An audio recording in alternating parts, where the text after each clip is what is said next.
This We the People News. Hearsay. All right, this is video for power inherent in the people. Okay, this guy is Randy Kelton, as it says. Now here in Texas, teamed up with Brett. Can't even pronounce his last name, and Randy Kelton. In my other videos, we talked about Randy Kelton suing all the appeal judges, violating the criminal codes 14, 15, 16, and other codes along with it, of extension of traffic of the 543 transportation code. So, anyway, they're all kind of working together on the process of suing the alleged judges in a gang activity. Okay. That's a straightforward rebuttal to a prima facie presumption. Prima facie, on its face, is a legal presumption that something is true without any actual evidence that it's true. Yeah. And once you provide contrary evidence, the presumption is invalidated. Null and void. Okay? Okay, hey, look at this. Look in the chat real quick. That's the ChatGPT response. I used the pro mode on that bad boy, and it should just go right to it. All the answers the question and your answer and its answer. Did it do pretty good? What do you think, based on what you said? I'm dealing with this in Oregon right now on a photo radar ticket. But yeah. Yeah. Orville Redenbacher's pop. So, yeah, even when you go on through the routes of the statutes and all that, you have to use statutes against their statutes. But always figure out where these statutes get their constitutional authority. That's the big thing, constitutional authority. Which statutes did it give you? Exactly the two that I said, 545.351 and 352. Straight up. Okay. And now it's got, 543.010 specification of speeding in the charge. That just tells you how they must state the charge in the charging instrument. Okay. That's not an element. It doesn't specify what the elements of the charge are. It simply tells you how they must state those elements in the complaint, the charging instrument. Okay? Right. And the same thing with 019, which tells you what the requisites of a criminal complaint are. Yeah. Okay? Well, that's not specific to speeding. That's specific to what the facial methodology and requirements of a complaint are, where the allegation itself must be alleged. Right. Okay? Yeah. So again, the only two statutes that actually apply are the first two that I told you that it would come up with. Yeah. But notice that 201.904 is not in there. What is 201.904? It is speed signs. Right. Notice that in the charge, the charge must allege not only what speed the person's accused of traveling, but what the actual posted speed limit is. Well, what are speed limits posted on? Speed signs.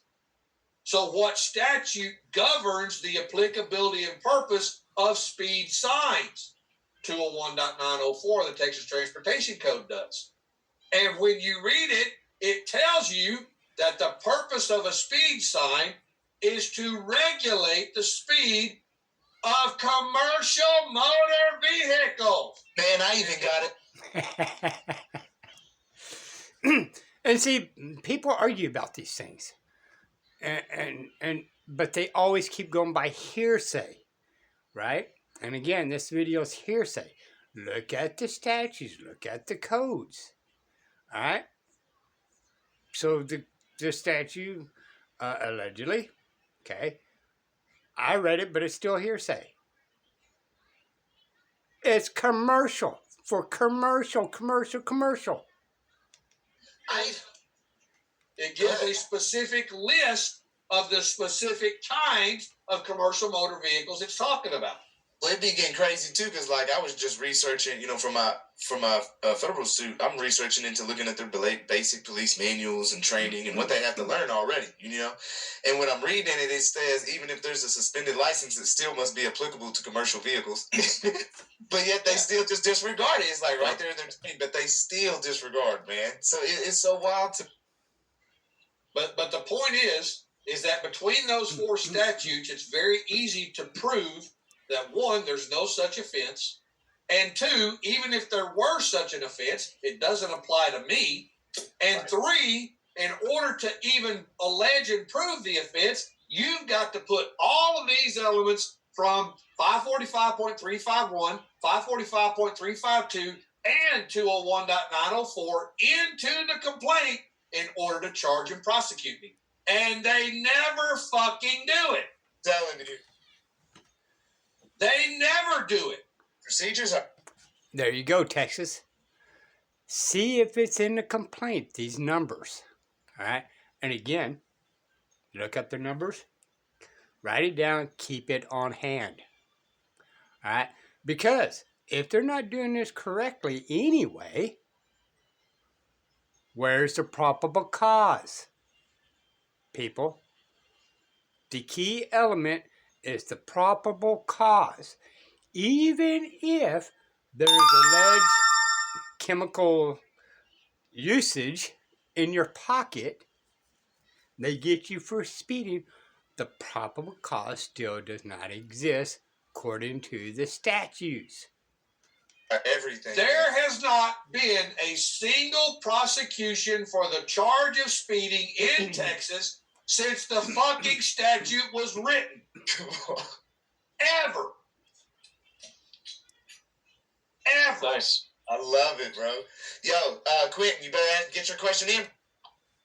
All right, so I've gone to an arraignment, and I was curious how, say you were to get traffic infractions put upon you, would you go to an arraignment? Would you send flurry of motions? What's your method that you would If use? it's an infraction, it's civil. There should never be an arraignment in a civil proceeding. Arraignments are reserved strictly for criminal proceedings. So it wasn't there. I do have the obstruction breaking up. of a peace officer charge. I have an obstruction of a peace officer charge. Right? That's criminal. Right. So you that's went to why an arraignment for that charge. Correct. So and then the other charges were attached to it. So how? So some people say sign nothing, don't say anything, just like show up there. Like, since you're saying the state national way isn't the way to go, what? Because some people will say I'm the agent of the ens legis, yada yada. What's the way that you go about it? Well, again, what is the elements of the obstruction charge? What must happen in order to commit the crime? Right. They said there. Alright. I'm going to do part 3 because this is interesting, because if you don't really comply, then what are they going to do? They're going to add this into it: interference, obstruction, all these kind of elements in your ticket. Even though in Texas, the statute is null and void. This is We the People News. Bye, y'all.